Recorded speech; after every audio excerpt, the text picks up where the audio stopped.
Gangsta Williams, aka OG Giggity, aka Mr. Answer Right Back, aka the People's Champ. Right now I'm rocking with the Nation of Podcation. This exclusive here. Make sure y'all tune in.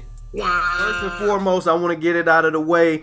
I want to hear from you yourself. What did you get locked up for, and where were you when the feds picked you up? And what did you do to get your time reduced since you're a free man now? And you know I'm old. That was a lot of questions at one time for me. Okay, and March 6th of 1998, the feds arrested me for conspiracy to heroin. I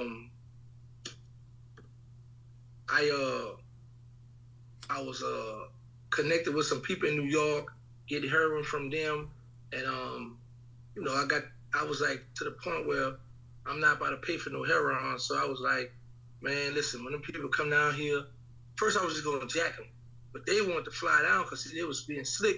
They was sending the whole, we discussed 6 ounces, but they was sending the whole key of heroin down to this dude out in the Methamphetamine project, and the guy, one of my co-defendants, know him. So I was like, man, what's up with the boy? He said, man, he cool people. I said, man, I'm jacking him. So that play switched up when I found out the people was coming down their cell. So I was like, oh, well, man, we're going to tie them up and kill him. So my coach was like, man, we're not using my outfit nobody for killing somebody. I said, man, listen, we're going to tie him up and we're going to do him later.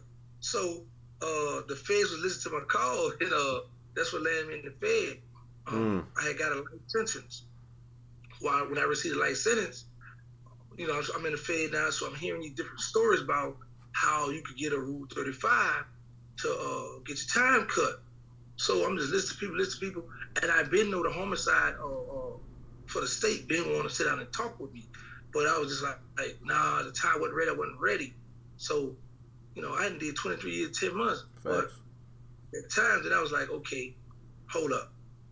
I know under Rule 35, the federal rules are no matter what law enforcement agency that you help, you can receive a sentence reduction as long as the information is helpful, is useful.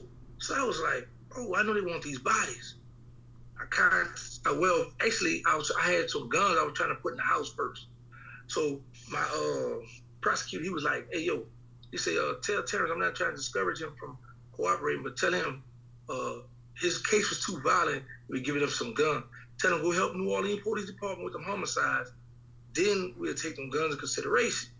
Contact home. So happened I knew a guy over there. I had contacted him.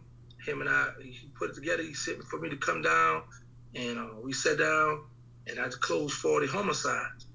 But it was a lot of other stuff that they wanted that I didn't want to talk about. I was like, nah, you know, my mother still living. Facts. That could affect, you know, her. So I was like, listen, man, because it was certain homicides that they wanted to know anyway who had did it.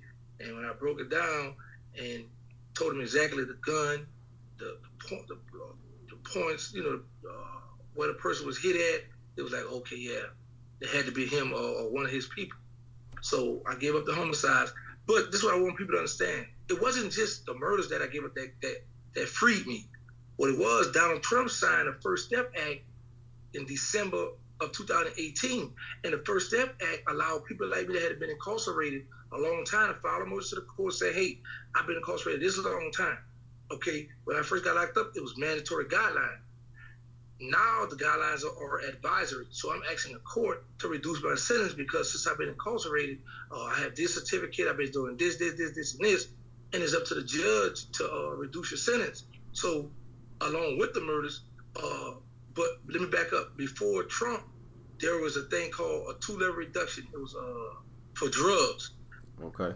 Back in 2014, and it made it retroactive in 2015. So the problem was, my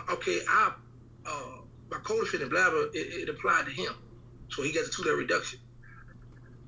The problem, it applied to me, I would have got 5 years. However, by me being charged with an 848 of CCE, it didn't apply to me because the 848 was at level 38, and it was like once you start at level 38, you get sentence reduced.